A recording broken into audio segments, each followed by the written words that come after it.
Hi hello. അപ്പോൾ ഇന്ന് നമ്മൾ സിമ്പിളായിട്ടുള്ള ഒരു ഡെക്കറേഷൻ ആട്ടോ. നമ്മൾ ഈ ലീഫ് വരയ്ക്കുന്ന നോസിൽ എന്ന് പറയുന്നത് ലീഫ് നോസിലല്ല, നമ്മൾ നോർമലി റോസ് ഫ്ലവേഴ്സൊക്കെ വരയ്ക്കുന്ന പെറ്റൽ നോസിൽ വെച്ചിട്ടാട്ടോ കുറച്ചുകൂടെ നീളത്തിലാക്കിയിട്ട് കുറച്ചുകൂടെ വലിയ വലിയ ലീഫായിട്ടാണ് ചെയ്യുന്നത്. അപ്പോൾ ഞാൻ സിമ്പിളായിട്ട് ചെയ്യുന്ന ഡിസൈനാണ്. നമ്മുടെ റെഗുലർ കസ്റ്റമറാണ്, ഒരുപാട് വർഷങ്ങളായി അവർ നമ്മുടെ അടുത്ത് നിന്ന് കേക്ക് വാങ്ങുന്നത്. അപ്പോൾ അവർക്ക് സിമ്പിളായിട്ടുള്ള ഒരു ഡെക്കറേഷൻസാണ് ചെയ്ത് കൊടുക്കുന്നത്. നോർമലി അവർ ഹെവി ആയിട്ടുള്ള ഡെക്കറേഷൻസ് ആട്ടോ പറയൽ.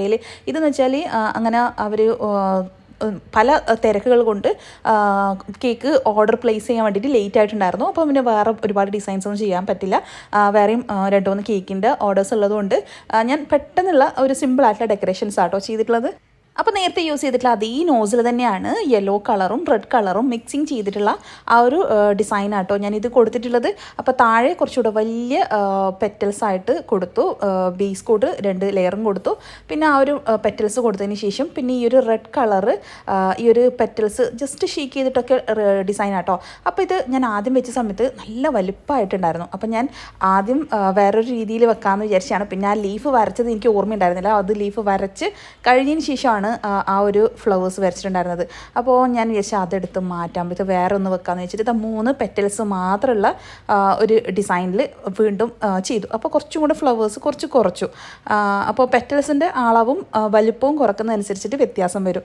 പിന്നെ റെഡ് കളറിൽ വരുന്ന ആ ഒരു പെറ്റൽസും 3 രീതിയിൽ 3 പെറ്റൽസ് ആയിട്ട് വരച്ചിട്ട് സെൻറ്ററിലായിട്ട് ഒരു റൗണ്ട് ആയിട്ട് ഒരു തോന്നുന്ന രീതിയിലുള്ള ഒരു പെറ്റൽസും കൂടെ കൊടുത്തു. അപ്പോൾ റെഡ് ആൻഡ് യെല്ലോ കോമ്പിനേഷനാണ്. അപ്പോൾ ആദ്യത്തെ ഫ്ലവേഴ്സ് എടുത്ത് മാറ്റിയിട്ട് രണ്ടാമത്തെ ഫ്ലവേഴ്സ് എടുത്ത് വെച്ചു.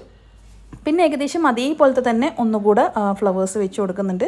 പിന്നെ നമ്മൾ നേരത്തെ വരച്ചിട്ടുള്ള ഫ്ലവേഴ്സിൻ്റെ കുറച്ചും കൂടെ പെറ്റൽസിൻ്റെ വലിപ്പം കുറഞ്ഞിട്ടുള്ള അത് വരച്ച് വെച്ചിട്ടു കേട്ടോ. അപ്പോൾ ഇത് നമ്മുടെ റെഗുലർ കസ്റ്റമറാണെന്ന് പറയാൻ കാരണം ആദ്യം എൻ്റെ ബ്രദറിൻ്റെ ഫ്രണ്ടാണ്, ബ്രദർ ആണ് ഇവർക്ക് ഒരു കേക്ക് സർപ്രൈസ് ആയിട്ട് കൊണ്ടുകൊടുത്തിട്ടുണ്ടായിരുന്നത്.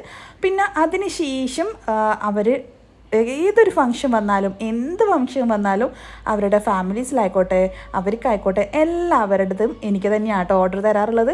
അപ്പം എന്തോ ഒരുപാട് തിരക്കുകൾ കാരണം അവർക്ക് ഓർഡർ മുൻകെ പറയാൻ വേണ്ടി വിട്ടുപോയി. അപ്പോൾ അവർ രാത്രി 10-11 മണി ടൈമിലാട്ടോ വിളിച്ച് പറഞ്ഞിട്ടുണ്ടായിരുന്നത് രാവിലത്തേക്ക് ഒരു കേക്ക് വേണമെന്ന്.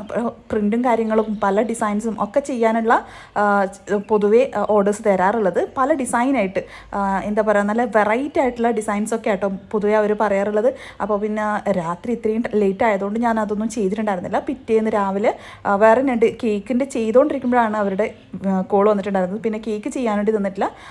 ഞാൻ എന്ത് ചെയ്തു, പെട്ടെന്ന് തന്നെ അതിൻ്റെ കുറച്ച് കാര്യങ്ങൾ മാത്രം ചെയ്ത് വെച്ചിട്ട് പിറ്റേന്നാണ് അതിൻ്റെ ബാക്കി സിമ്പിളായിട്ടുള്ള ഡെക്കറേഷൻസ്. അപ്പോൾ വേറെയും കേക്ക് കൊടുക്കാനുള്ളതുകൊണ്ട് അതിൻ്റെ തിരക്കായിപ്പോയി. അപ്പോൾ സിമ്പിളായിട്ടുള്ള ഡെക്കറേഷൻസാണ്. യെല്ലോ കളറും റെഡ് കളർ കോമ്പിനേഷനും ഞാൻ കൊടുത്തിട്ടുണ്ടായിരുന്നത്. അപ്പോൾ ആ ഒരു കേക്ക് വാങ്ങിക്കൊണ്ടതിന് ശേഷം അവരുടെ സ്റ്റാറ്റസ് നോക്കുമ്പോഴാണ് അവരുടെ മകൻ്റെ ഡ്രസ്സ് കളറും യെല്ലോ തന്നെയാണ്. ജസ്റ്റ് നമ്മൾ നോർമലി ഒരു ഇത് ചെയ്തതാണെങ്കിലും ചുമ്മാ ഉള്ളൊരു ഡിസൈൻ ആണെങ്കിലും ആ ഒരു കളർ കോമ്പിനേഷനിലെങ്കിലും മാച്ച് ആയിട്ടുണ്ടായിരുന്നു കേട്ടോ. അപ്പോൾ സിമ്പിളായിട്ടുള്ള ഡെക്കറേഷൻസ് ആയതുകൊണ്ടും അവർക്കൊരു കുഴപ്പമില്ല, അവർക്ക് ഇഷ്ടപ്പെട്ടിട്ടുണ്ടായിരുന്നു. അപ്പോൾ നമ്മുടെ കസ്റ്റമേഴ്സ് സാറ്റിസ്ഫൈഡ് ആണ്. സിമ്പിൾ ആയാലും ഹെവി ആയാലും തൻ്റെ കേക്ക് അല്ലേടോ എന്നാണ് പറഞ്ഞിട്ടുണ്ടായിരുന്നത്. അപ്പോൾ അവർ അത്യാവശ്യം നല്ല ഓർഡേഴ്സ് തരുന്ന ഒരു കസ്റ്റമർ ആയതുകൊണ്ട് തന്നെ നല്ല ഫീഡ്ബാക്ക് ആട്ടോ അവരുടെ അടുത്ത് നിന്ന് എപ്പോഴും കിട്ടാറുള്ളത്. അപ്പോൾ ഇതാ ഇടയ്ക്കിടയ്ക്ക് ഞാൻ ആ ഒരു ഗ്രീൻ കളർ എടുത്ത് വെച്ചിട്ട് ഗ്രീൻ കളർ കൊടുത്തു. ആ ഒരു ലീഫ് വരച്ചിട്ടുള്ള ഗ്രീൻ തന്നെ കൊടുത്തു. പിന്നെ ഷുഗർ ബീഡ്സ് സെൻറ്ററിൽ വെച്ച് കൊടുത്തു. കാരണം അതിൽ കുറച്ചൊരു ഗ്രീൻ ടച്ച് വരുമ്പോൾ കുറച്ചുകൂടെ കാണാൻ ഒരു ഭംഗി വരുന്നുണ്ട്. പിന്നെ ഞാൻ ഗോൾഡൻ ഷുഗർ ബീഡ്സ് വലുതും ചെറുതൊക്കെ ആയിട്ട് അവിടെ ഇവിടെയൊക്കെ ആക്കിയിട്ടിട്ടു.